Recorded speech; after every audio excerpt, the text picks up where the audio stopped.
Well, hello, everyone, and welcome. Good to see you. Happy Tuesday afternoon. Thanks so much for joining us. You are going to have to serve someone, whether it be the devil or the Lord. You are going to have to serve someone. No truer words never be said. That, of course, the original song by Bob Dylan. Some useless trivia for you today as people are joining us. He won a Grammy for that in 1980. That was a cover by the band called Wolfpack. Vulfpeck, off the album Schwitz. And I'm about to share the third most important thing that you are going to hear today, which is after we're done chatting with Marva and learning from her, I want you to go to YouTube and I want you to search Wolfpack, Vulpeck, live at Madison Square Gardens. After we're done, because you're going to lose 2 hours to pure joy. And if you like your music funky, you are just going to be just thrilled with this. So check out Wolfpack live at Madison Square Gardens for some entertainment this afternoon. People are joining us. We're going to jump in. We've got an hour and I want to be really respectful of your time and so grateful that you are able to join us. My name is Curt Hammond. I have the honor of being the Chief Learning Officer at foursimplewords.ca, and we are on a mission to transform lives and organizations through service. And I have come to the conclusion, somewhat arrogantly, that we don't fully understand or have a good definition of what service looks like.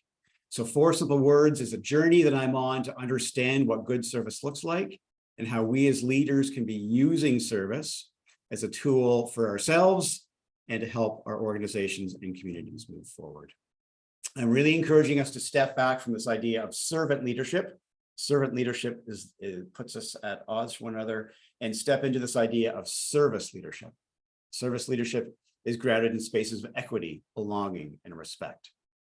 Servant, service. You can learn more at foursimplewords.ca and some about the research we're doing, some of the thinking we're doing, and I welcome your voice on that journey. Thank you so much for joining us for forum number 7. We haven't done this in a while. I'm so excited to be back. And of course, today joined by my good friend, colleague, mentor, all-around fabulous human being, Marva Wisdom. And we're talking about this conversation that I keep tripping into around identity at work. And it's big, it's complicated, and it's important. And I'll formally introduce Marva after we do some of our acknowledgements. We're going to learn a lot from Marva today. As always, she's got a ton of wisdom to share. Before we jump in, we always do 3 acknowledgements with all our 4 simple word events, and we're going to take some time to do them, probably 3, maybe 4 minutes, and it's important time, and I appreciate your patience with it and encourage you to step into these conversations with me. And we're going to do a land acknowledgement. I do a personal acknowledgement, and then we will do a mental health check-in. So the first is a land acknowledgement. And it's a reminder that no matter where you are today, no matter where you work, no matter where you play, there were peoples, cultures, and traditions on these very lands long before we were. And these wise peoples have done their best to help us, to teach us how to steward our land, our water, and our air. Now, unfortunately, we have done a terrible job at listening to their wisdom, and our environment is now paying that price. Worse than that, in fact, much worse than that, we have yet to fully acknowledge that our communities are literally built on top of theirs. And we can no longer turn away from the social, economic, and emotional damage that we have done to generations of families across this country. And we need to start having conversations around how we right relations with our indigenous sisters and brothers. I myself am just stepping into this word settler and trying to understand what it means to me and my role in writing relations. And today I don't have any answers except to remind us that today, as we're talking about leadership, we're talking about building welcoming communities, we're talking about supporting others, that those are values that started with indigenous cultures. And today we have the honor of holding those values for a little while. It's important to recognize that we're only holding them for a period of time, and as that we hand our families and communities and organizations off to future leaders, we need to remind them that they are part of this continuum of values that started with indigenous cultures. They're big conversations, they're uncomfortable conversations. We need to learn new things, we need to unlearn things. So again, a reminder, regardless of where you're joining us from today, we need to remember that truth has to come before reconciliation. Our second acknowledgement today, and many of you have heard this from me before, and it's more a statement of fact, really. I was born white, male, middle class, in Southern Ontario in the 1970s.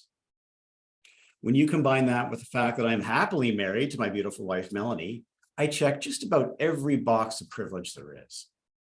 And I share that because I'm understanding that my journey to our meeting today, to our time today, may have been radically different than many of yours. Doors that opened for me just because of the way I look may have in fact closed for you for that exact same reason. And here's a reminder of just how much work I have to do on this. I didn't even know there was a door there. I literally just walked on through. So of course, I understand I can never understand what it's like to live in systems and in a society that doesn't value how I look, how I live, or who I love. So what I can share is that I'm a work in progress. I'm very much trying to use these gifts that I've been given to help other voices sing just as loud as mine. If there are learnings for me today around my privilege, I welcome your feedback and I am grateful for your grace. Our third and final acknowledgement today is a mental health check-in. And this is really important. I started doing these in March 2020. Do we remember March 2020? Since this experience that we've gone through together through the pandemic has left all of us to some degree bent or broken. And I want to acknowledge that since March 2020, I've had good days, I've had bad days, and I've had pretty crappy days.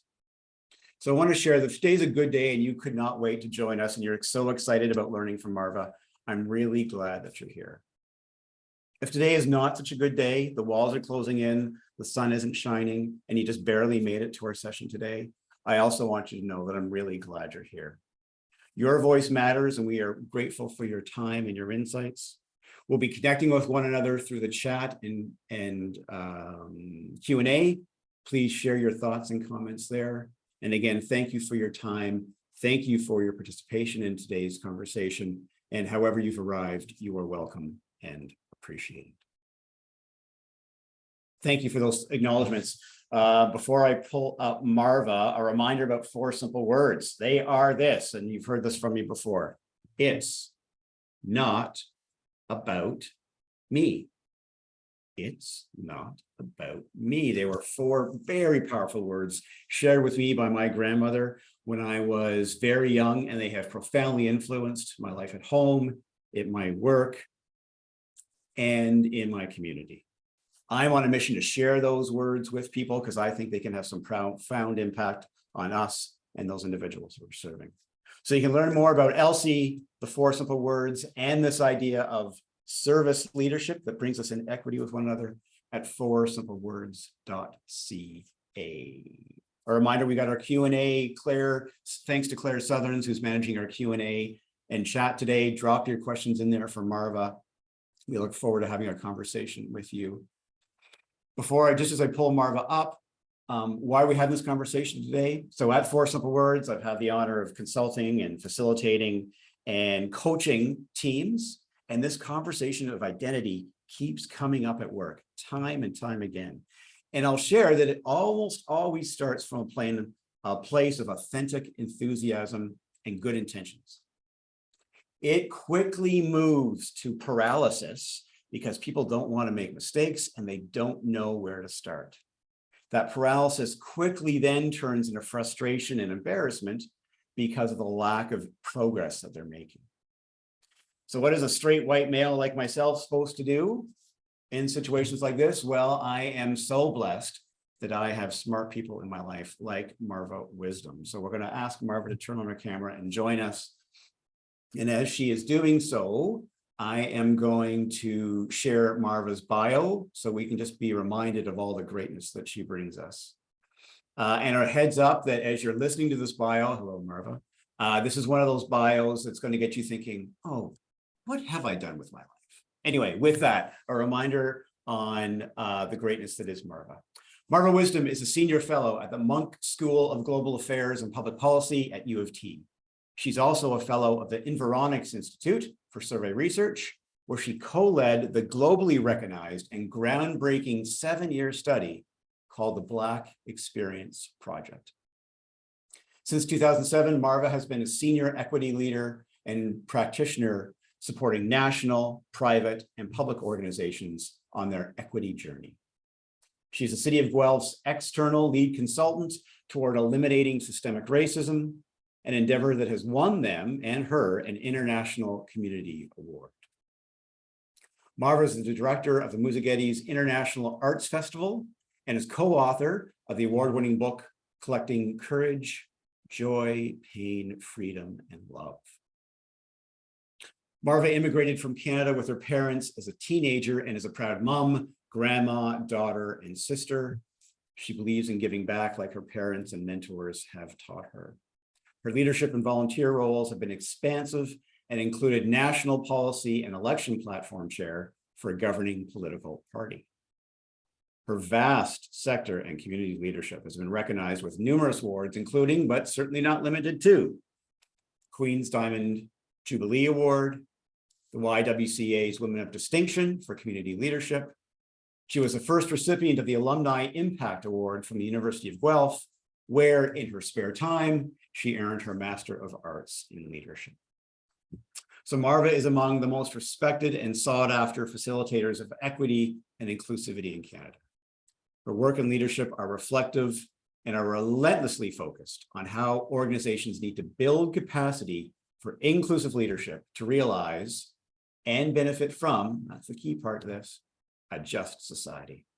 So although we can't see you, I encourage everyone at home to give Marva a warm and welcome, energetic, 4 simple words. Welcome, Marva Wisdom is in the house. Marva, thank you. Good day, good morning, everyone. Thank you for joining us. Thank you, Curt. Thank you so much. And thank you, Claire, who I know who is behind the scenes. I always, one of these days I'm going to say, don't introduce me at all, because then the pressure is on, right? The things that we do through life. And the great thing about living in the community of Guelph is that there are so many people within our community who are doing the work. I am one of many people who continues to work to make a better place for all of us. So you could be introducing just about anyone right now, Curt, my friend. That's gracious of you. And I want to recognize that much of that work is happening because of the leadership that you've brought our community. So thank you for that. We got a poll question, but you wanted to share a quick story? It's a very quick story to sort of thank you for that land acknowledgement. I think it's one of the most powerful land acknowledgements that I've heard that really brings us into this space.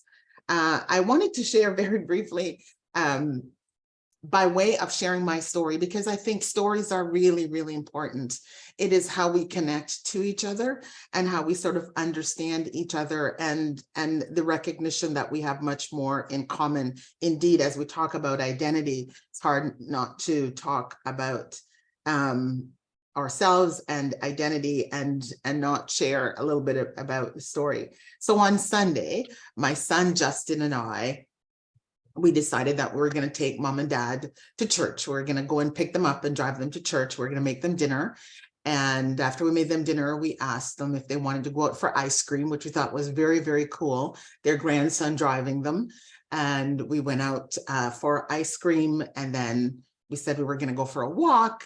They love walking. Both my parents, my mother's 84, going on 85, and my father just turned 90. Wow. And they make up the wind beneath my wings, for sure. And so we said we go for a walk, and of course Stratford is a beautiful place. It's where I grew up. And you have the Avon River. For those who know a little bit about Stratford, there's a theater, and there are all kinds of flowers and everything else. But there's a little path that is across the road on the other side by the courthouse. This courthouse is made famous because that's where Stephen Truscott was tried. Like it's a famous courthouse back in the day. It was the one in southwestern Ontario where, you know, everything happened.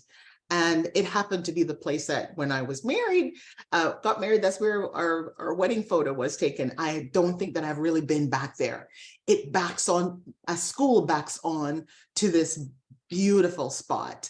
My brother taught at that school. My other brother helped to rebuild that school, but for some reason we never go down there. Well, we went down there. It was quieter.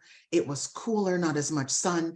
There were no flowers, but there were these beautiful trees. And the trees seemed to be talking to each other. My father has dementia. He's always loved the great outdoors, always loved the environment. And most of the time that we were there, we were listening to him, talking to the trees, talking about and wondering why one tree was leaning over to meet the other tree. Look at that tree, look at you, what's wrong with you, he says. Is there something wrong why you need help from the other tree? This is my father talking. And then he started looking down, and around us were hostas. There were hostas garden everywhere. And as you know, hostas only grow usually in shade and sort of cooler. I mean, it grows in the summer, but usually the shade. Hostas everywhere. And he's talking to the hostas. He's talking to the rocks that surround the garden. And then there was a tall tree, the tallest one in the area. It was the ugly tree, I call it. It had bumps and lumps everywhere, things growing out of its orifices everywhere. And my dad is talking to that tree. Look at you by yourself, just standing there, he's saying. And that tree, we all noted, everybody that walked by wanted to take a picture with the tree, wanted to get up close, touch it, feel it, wondering what's coming out and why it's growing the way it was. It garnered the most attention. It was the ugly, isolated tree. And there were others that were connecting to each other. And as I'm driving along thinking about this presentation, I had to think about my dad in that space by the water, by the river, and the connection of trees, the way we are connected to each other. Yeah. And none of us are the same, but we're all interdependent. We all need each other in some ways. Love that. Even the ugly one of us that's all off by ourselves. Right. We need a little attention. I just wanted to share that today. Love that. Thank you, Marva. And I could just picture your dad having those conversations. I think that's fabulous. And the humility that comes from just watching someone else experience life like that. Thank you for that story. And I think it's good. It is great grounding for our conversation today around thinking about identity at work, and you know, whether we be the big bold tree or the little ugly tree in the corner, we all have identity. And this is a hard conversation for us all. We're going to start with a poll. I'm going to get Claire to put our first poll up, and just to take temperature of the room, see where we're at. The first question is, how would you rate the quality of conversations you're having at work about identity? And we'll give you a few moments to fill that in. No right or wrong answers necessarily. We just want to get a sense of where people are at, and we'll get Marva to reflect on that. And then we're going to jump into some questions. And again, as things come up for you, as you're thinking about what you're hearing from Marva, drop a Q&A, drop a question in the Q&A, and Claire will circle back to us. Give you another 3, 2, 1, give you lots of notice. Last person just got in there. Well done. All right. Claire, do you mind sharing those results with us? Awesome. So, look at that. What do you think, Marva? That's an interesting split. Poor, yes. Almost fairly even between poor, acceptable, and good. Are you surprised by that? Not surprised at all. Not surprised at all. In the environment that we're in now, where people are afraid to speak. They are afraid to say the wrong thing. They're afraid to be called out.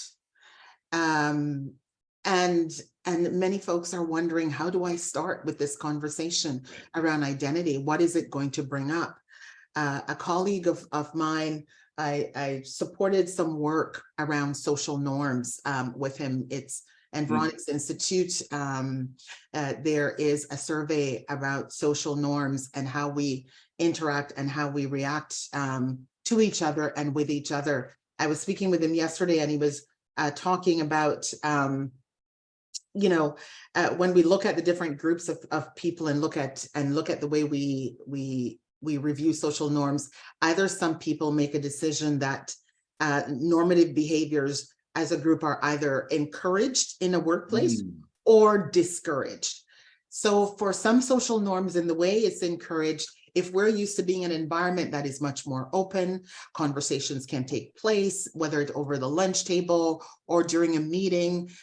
In my workplace, when I work with Music Geddes, with the Arts Everywhere Festival, we have an opportunity to talk about what's happening and what's going on with us. We have a few brief minutes to really talk about our own specific selves. Right.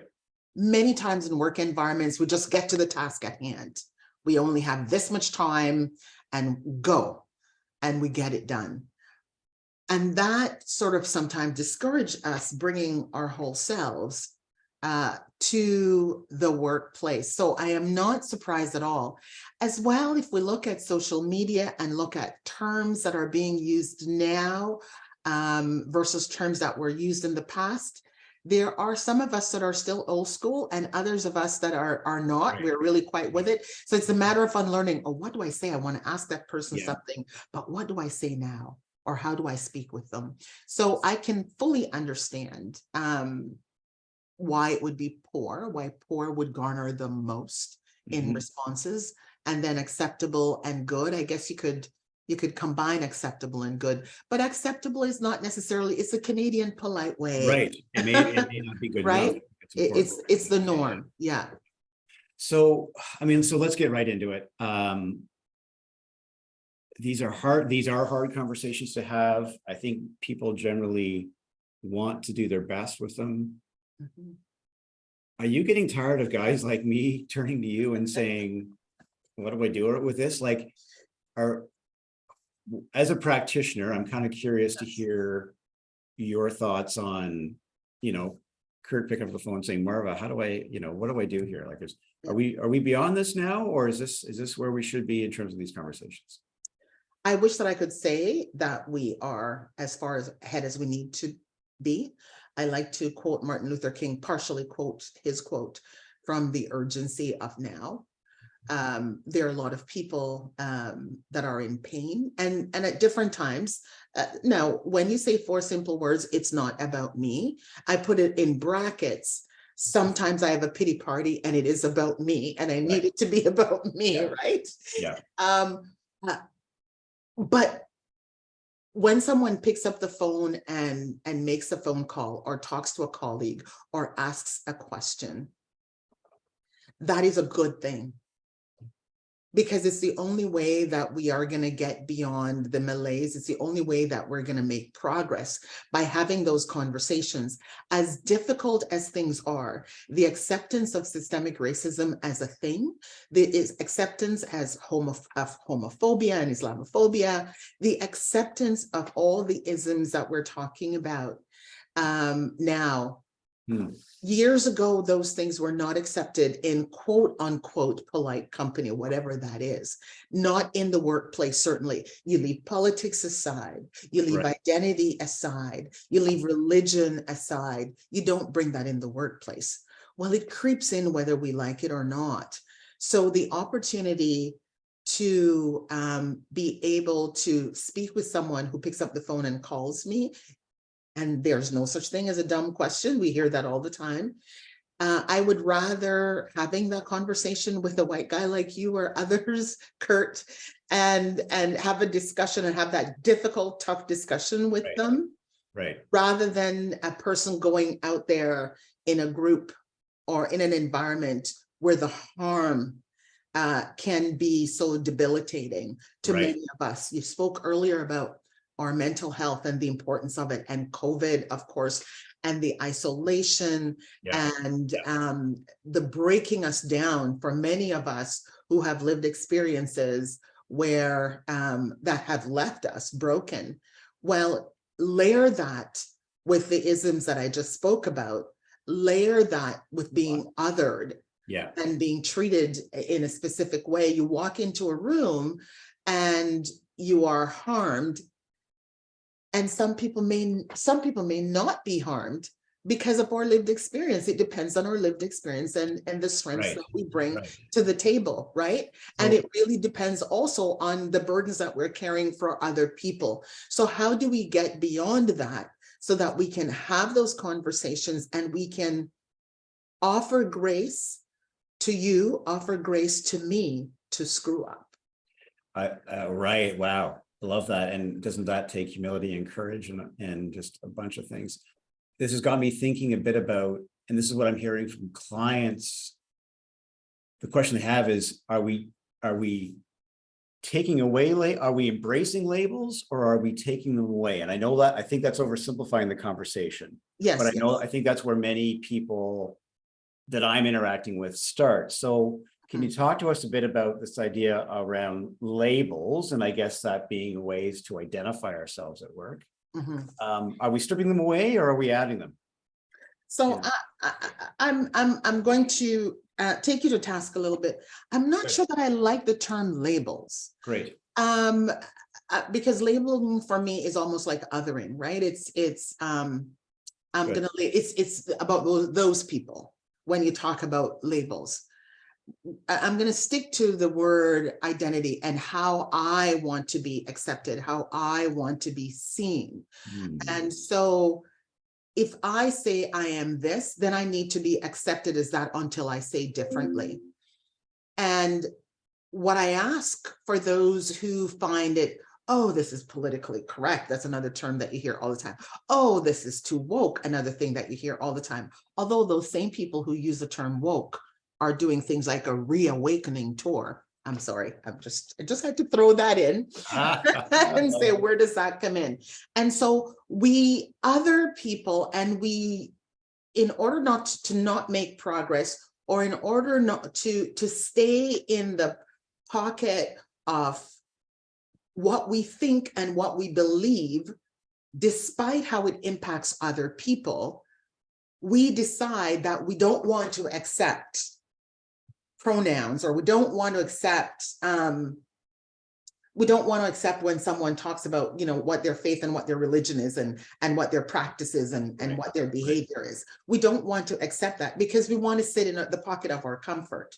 It's the human thing, right? It's normal. But unfortunately,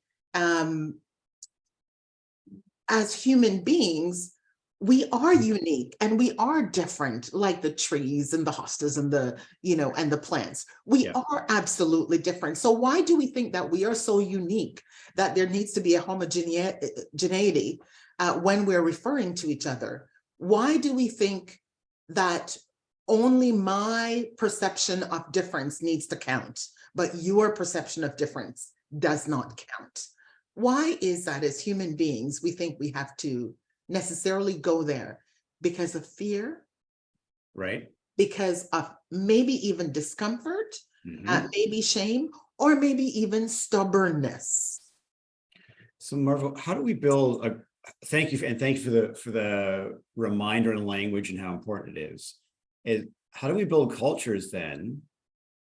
And be as practical as you can be with us here. How do we start building cultures where we can talk about identity and healthy and hopefully that's what I'm looking for, like rewarding ways, as opposed to this pushing me back into a corner to a place of either shame or worry that I'm going to offend someone. It's probably easier to be an SOB than step into a place of discomfort and say, how do I pronounce your name properly, for example, right? So how do we start building cultures that embrace this conversation around identity? Can you give us any practical insights or thoughts on what that looks like?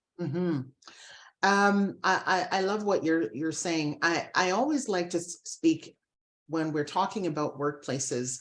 Often workplaces looking at, okay, what's the end product? What's the productivity? What is it that we do here?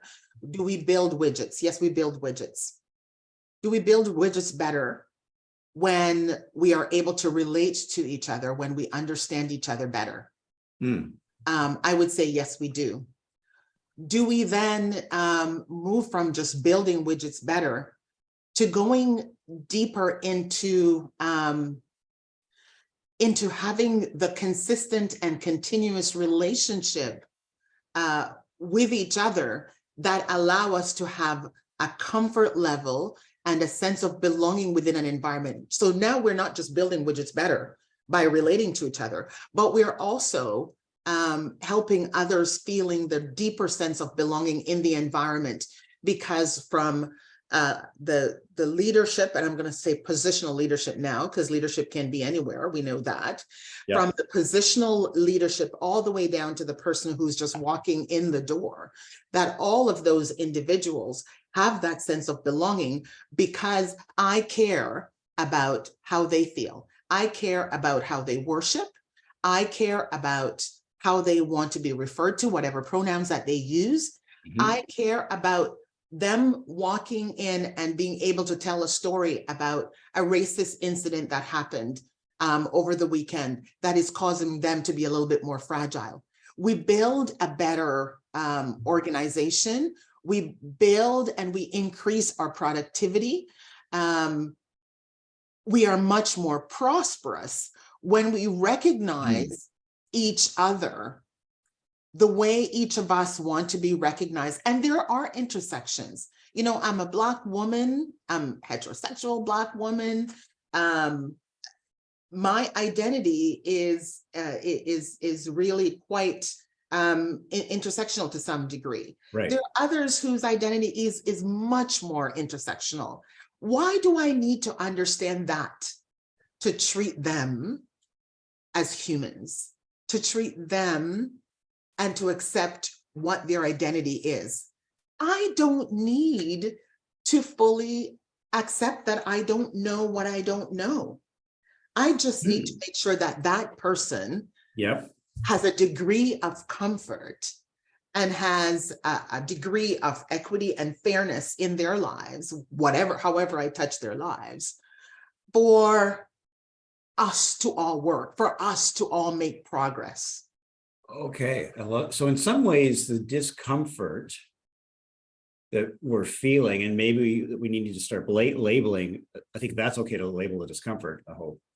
But that is not listening to Elsie's wisdom, and that it's all about, that's my discomfort that's forcing me back from this conversation, rather than a curiosity, for lack of a better word, on Marva, tell me more about you. Is that, so that's really, and I always love bringing it back to Elsie, but that's an interesting, is that an okay way to Oh, absolutely. making it all, that Absolutely. discomfort is all about me, and I'm then putting up barriers or acting like the SOB or whatever it is.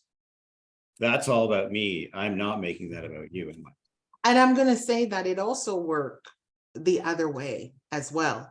Me, Marva Wisdom, if someone wants to ask me a question about where I'm from, for example, you know, one of the most microaggressive question is, so where are you from? I have two ways, maybe three or four, others might have more. In reacting to that, I can engage in conversation and say, tell me why you need to know where I'm from. Or I could say, and where are you from? Or I could say where I'm from and why are you asking? It depends on how the person is asking the question. More often than not, folks might ask the question in order to other me, to make sure that I know that I don't necessarily belong. I can lean into that conversation and learn something from that person. And indeed, sometimes I can make that person an ally. Now, it might be different depending on the day. It might be, I'm having a very tough day. I'm exhausted. I am upset. Something happened in my life and it's not so good. And I will want to tear a strip off of that person. Yeah. We're human. Yes. And we react in a human way. Yes. So we also have to also recognize that I'm having a really bad day. I'm going to either ignore this person, or I'm going to sort of smile and just say, we can talk another day, whatever that might be, what that might look like. So myself being in this situation, I also have a bit of a responsibility to help with this path. That person might have said it quite innocently, even with a tinge, because you don't know what you don't know. And I'm not making excuses for people who might be blatantly racist. I'm not making excuses for that. But I know that if if that's the place and the space in my identity, where I park myself, there's not going to be any progress made, and I'm just going to be pissed off at the world all the time. Right. And I'm just going to talk to like-minded people. Okay. But Right. we know, and the percentage of Canadians, for example, individual citizens that think that that racism at some point is going to get better. It's only 55%, but it's still a majority that think that racism is going to get better. That 55%, we have to reach all of the 55% or more.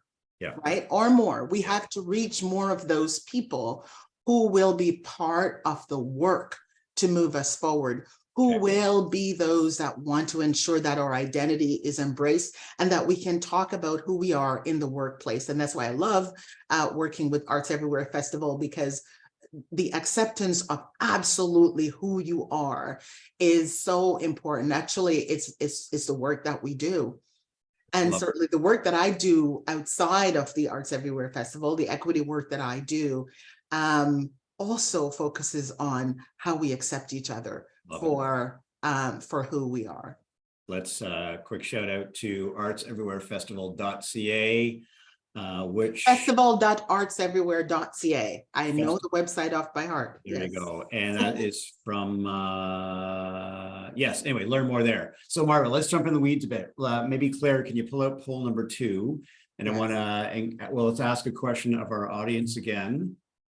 And this is around, the question here is, I feel equity conversations like identity at work are holding my organization back from reaching its full potential. We'll give you some time to respond to that.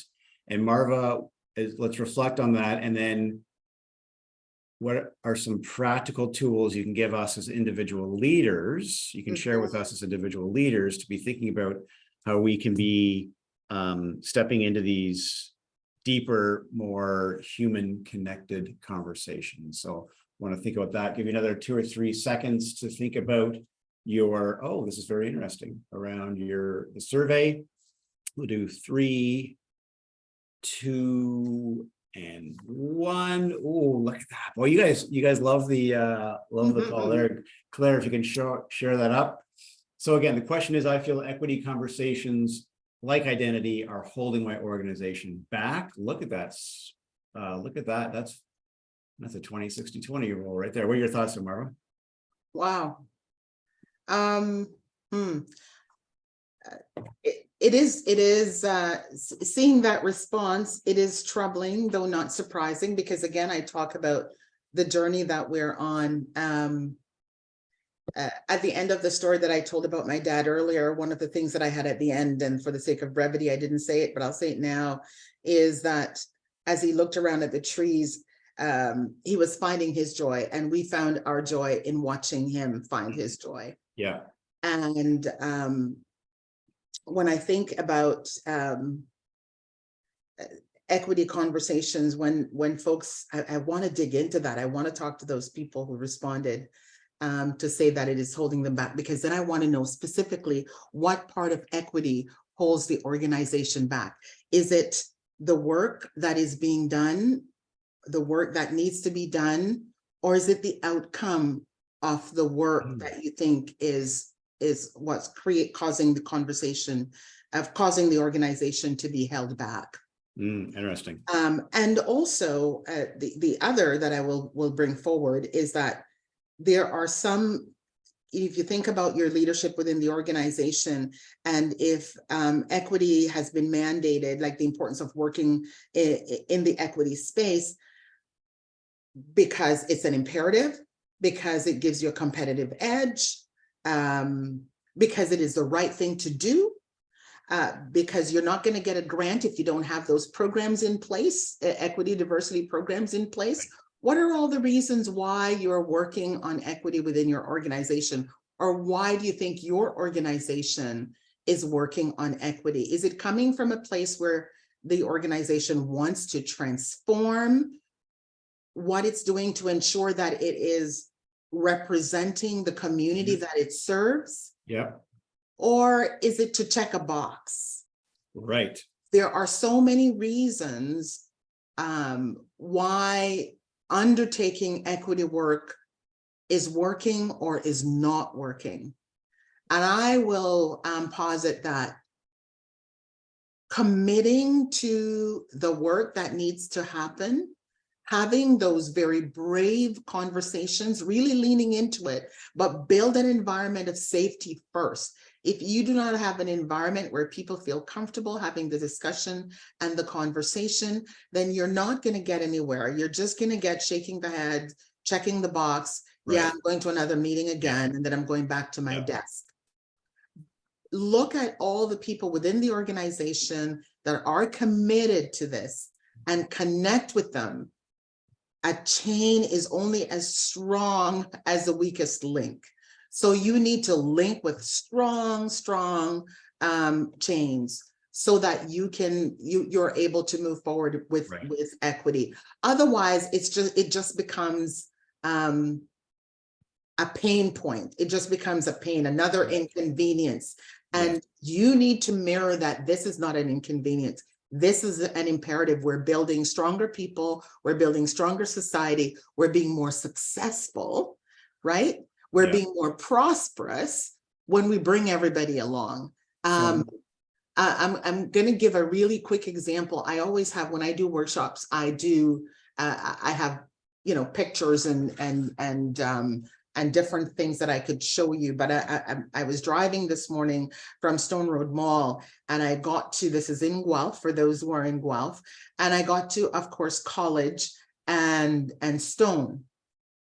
And as I pull up, I stopped to make my left turn, and my marker was way down from the other marker at those lights. But I remember when it was even. I remember when that line to make your left turn was the same as the line and the right-hand turn.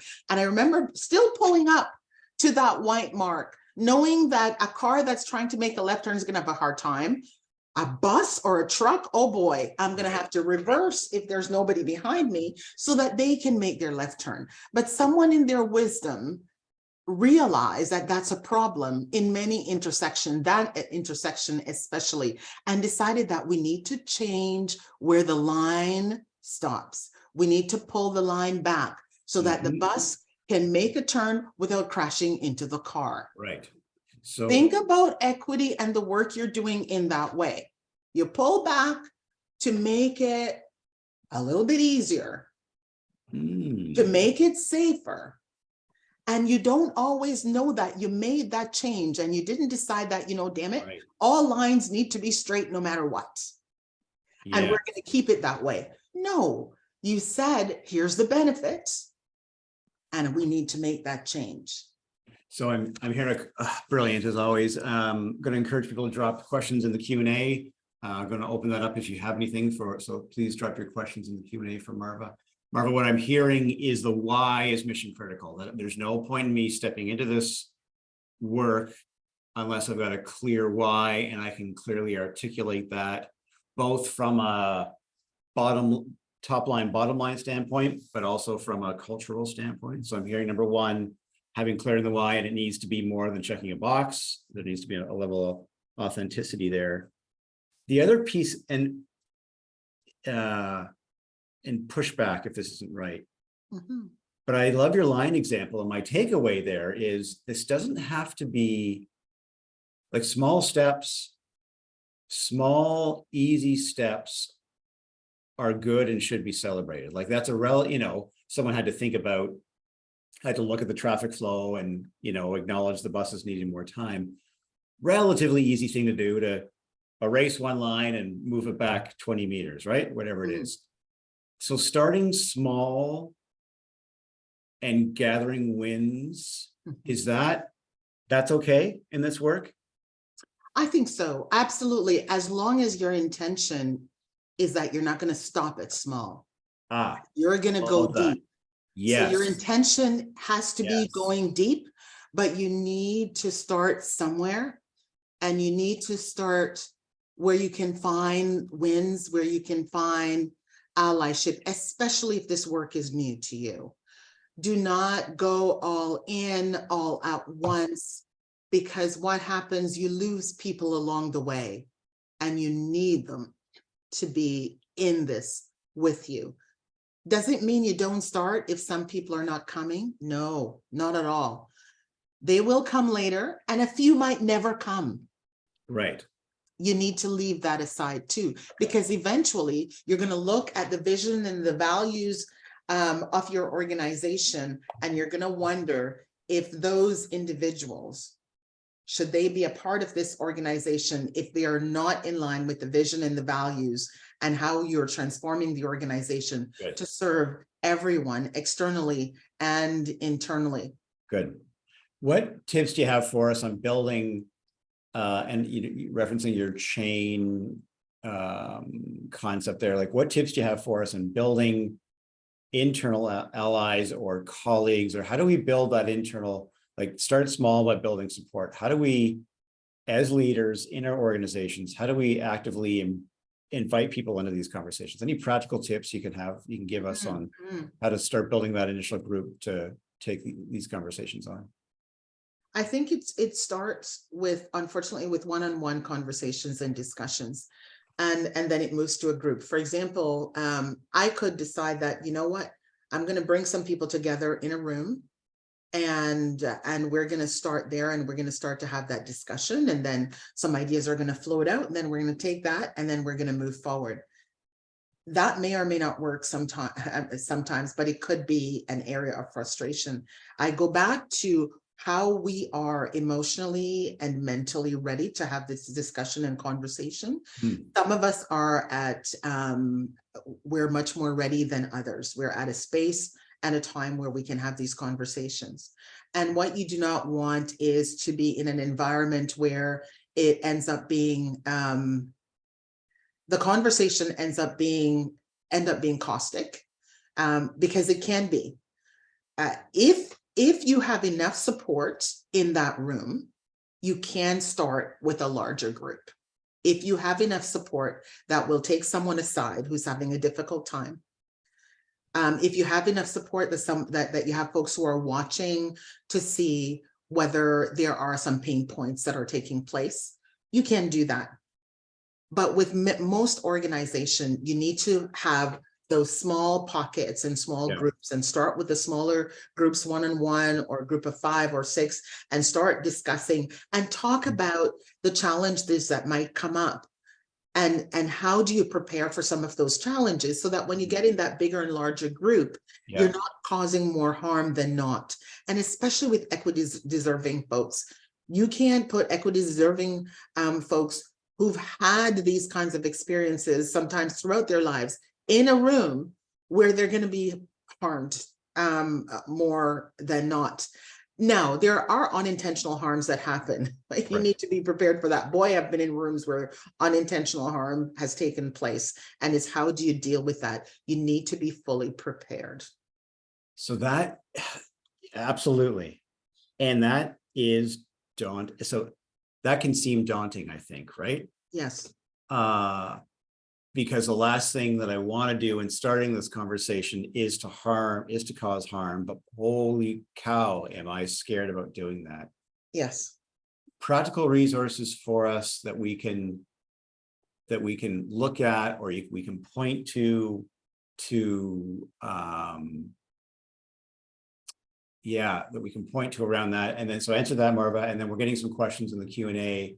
And maybe we'll ask Claire to circle back. So any practical advice, Marva, or insights on how we can get ready for these really for these hard conversations? Yes, absolutely. Thanks for asking that question, Curt.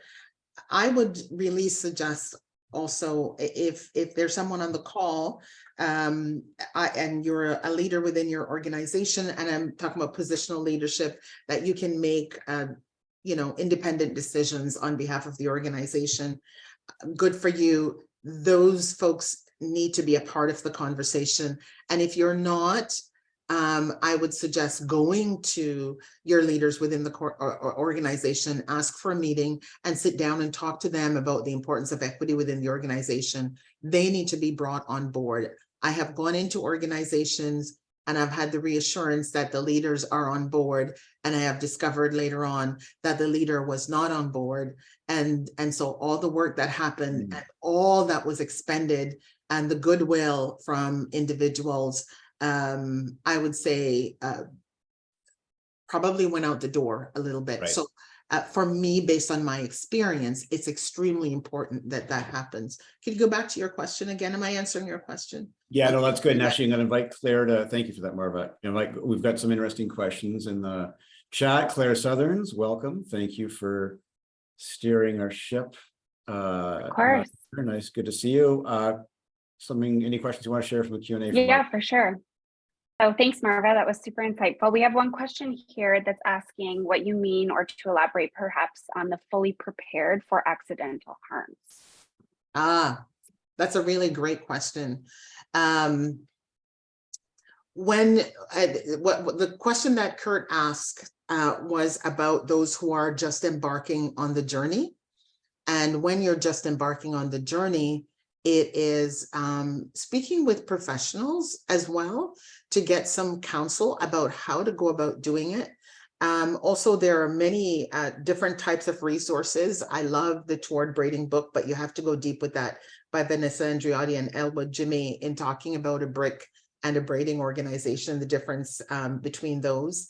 Resma Menachem, Anti-Racist Education, how to go about that. He wrote My Grandmother's Hands.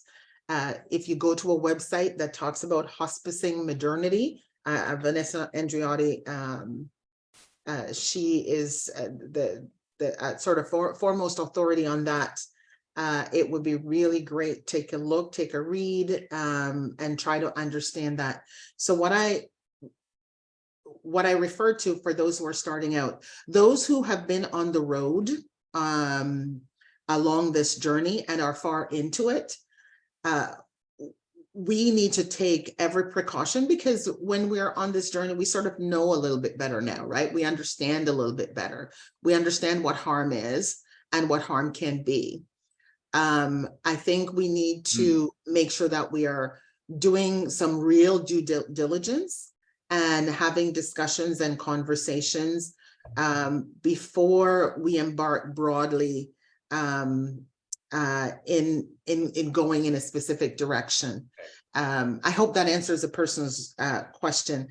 It's really being very, very diligent and anticipating what could possibly go wrong and then preparing for it. In this journey, we will make mistakes. There's no doubt about it. We are humans, as I said before. But to reduce the level of harm, or to do no harm, as little harm as possible, it's critical and it's important. But if we try to move forward thinking that we'll always do it right, we'll never get anywhere. Right. Okay. We'll never get anywhere. So we're really asking ourselves and our organizations to create brave spaces, right?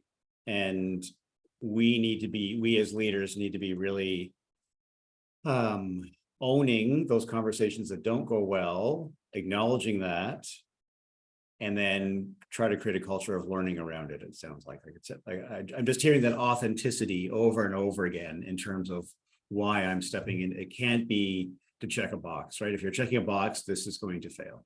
Yes. Yes. Okay. And not only that, but it's important to build strength to strength, Curt.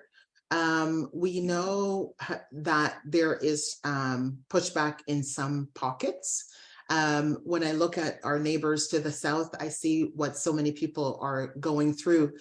And I think the progress that's made in the area of equity and inclusion and belonging, we sometimes take that progress for granted and we think, yes, we're doing really great. And then something happens.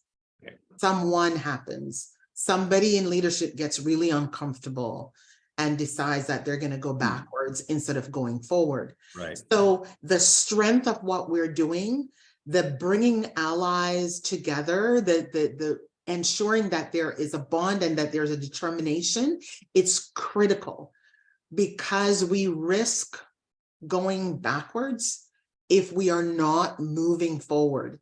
And it's also critical that as many people are brought together to make this work happen, and we're leaving as few people behind as possible, because if we are not building strength, then we are not going to make the progress. The urgency of now is going to slip by, and Right. we're going to miss opportunity, and a lot of people are going to be hurt and harmed, as we have seen happening. Okay. Wow. Marva, I just want to, yeah, I'm just reflecting and absorbing all your great insights here. I mean, this is my big takeaway here today is this is a lot of work. It takes time and effort, and that the more we're doing so in partnership with others, the easier it's going to be. You had a great list of resources, and to everyone on the call and everyone watching on YouTube later, we will include those resources in our follow-up. I didn't quite get them all, Marva, so I'll trouble you for a list of some of those places that maybe we can be going and doing some more learning and reading. We got 2 minutes left, Marva. What is the one, quickly, what is the one thing you want our audience to leave with today in terms of something actionable for next steps on starting to build cultures where we can be talking about identity at work? What's that one thing? You know, there's more than one. I was afraid you were going to ask me for one. I totally But know. I'm just going to leave folks with the quote that I always leave with, and those who have listened to me before have heard me say this. For each person in your work environment, always look at them as a fullness to be discovered versus an emptiness to be filled. Open up the conversation, share a little bit about you, have them share a little bit about themselves. It starts with those one-on-one relationships, and then it broadens to the group. And for leaders who might be listening, your opportunity to encourage those kinds of conversations and those kinds of discussions, it is more important now than ever. Right. Because of the stress of coming out of COVID, because of the isolation that people have felt, because of our fragility in going along this journey. And in that work environment, find your joy, whether it's the other person beside you, the work that you are doing, the clients or customers, if those, or if that's it. And even if your joy is not in the workplace, which I hope that it is, your joy outside of work, after work or before work, where do you find that joy? Because along this journey that is so long and arduous, but worth it, Right. you need to be centered in your joy in order for you to be able to make a difference in yourself and make a difference in others. Brilliant. Holy cow, we knew this would go fast, and indeed it did. Look at that. It took me days to prepare, believe it or not, people. It all comes, it's all. I it's wanted all to that- give you so much, but it's an hour. It's all up there. Marva, on behalf of everyone listening and watching later, thank you for sharing your wisdom. Thank you for your hard work. Thank you for your leadership. It was such a gift to connect. I also want to thank Claire Southerns, who was managing our technology today. Appreciate that, Claire. I want to thank everyone joining us live and following up. A reminder that you can learn more about Marva, and you can drop her a note at marva@marvawisdom.com. Quite frankly, outside expertise makes these conversations go well. You're not going to find anyone better. So if you're looking for some help with that, you know where to find Marva. Also going to encourage you to sign up for our June 20th forum, which is with Brian Caruana, who's from Encounter World Religions. Similar conversation, but how do we talk about faith in the workplace? And I'm excited about that because, again, lots of questions there. Of course, forciblewords.ca is available 24/7, where you can learn about our training, coaching, and facilitation services, and this idea of getting out of servant leadership, and getting into service leadership. Ladies and gentlemen, thank you so much for joining us today. It's been a gift and a pleasure. We'll follow up with the resources that Marva shared later this week. thank you for your time and enjoy the rest of your day, and best of luck with your efforts to build more equitable and inviting workplaces. Thanks, everyone.